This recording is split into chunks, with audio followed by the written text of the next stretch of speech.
তুমি কি জানো ভারতে এমন একটা মন্দির আছে যেখানে দেবীমা নিজেই ঋতুমতী হন, আর তখন বন্ধ হয়ে যায় পুরো মন্দির?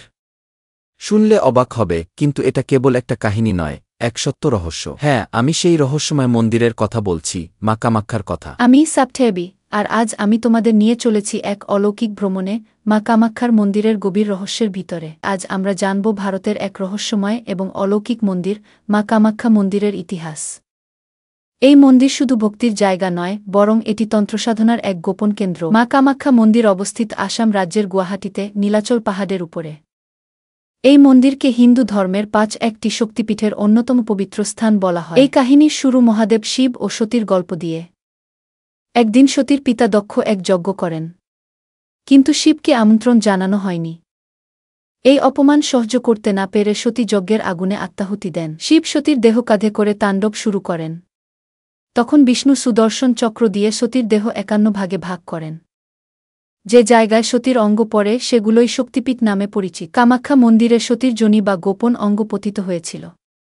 এই কারণে এই মন্দিরে নারীত্ব ও সৃষ্টি শক্তির পূজা হয়। এখানে কোনো মূর্তি নেই, দেবীর যোনিখণ্ডের প্রতীক পাথরের উপর পূজা হয়। এখানে প্রতি বছর হয় অম্বুবাচী মেলা। এই সময় মা কামাক্ষা ঋতুমতী হন। ৩ দিন মন্দির বন্ধ থাকে। দেবীর শরীর বিশ্রামে থাকে। মা কামাক্ষা মন্দির তন্ত্রসাধকদের জন্য খুবই গুরুত্বপূর্ণ। অনেক সাধক এখানে এসে কালতন্ত্র সাধনা করে সিদ্ধিলাভ করেন।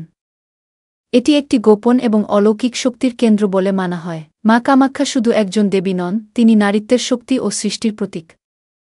এই মন্দিরের প্রতিটি কোণে আছে অলৌকিক শক্তির ছোঁয়া। এখানে এলে মনে হয় মা নিজে আশীর্বাদ দিচ্ছেন। এই ভিডিওটা বানাতে সত্যি অনেক কষ্ট হয়েছে। স্ক্রিপ্ট লেখা, ভয়েস তৈরি, ক্লিপ খোঁজা সবটাই আমি মোবাইল দিয়ে করেছি। শুধু একটা ইচ্ছা নিয়ে, তোমাদের কাছে মা কামাক্ষার এই অলৌকিক কাহিনী পৌঁছে দিতে। তোমার একটা লাইক, কমেন্ট আর সাবস্ক্রাইবই আমার জন্য অনেক বড় উৎসাহ। পাশে থেকো, আরও অনেক রহস্যময় কাহিনী নিয়ে ফিরছি খুব শীঘ্রই। ভালো থাকো, ভক্তি রাখো, আর মনে রেখো, মা কামাক্ষার কৃপা যার উপর পড়ে তার জীবনে অসম্ভবও সম্ভব হয়ে যায়।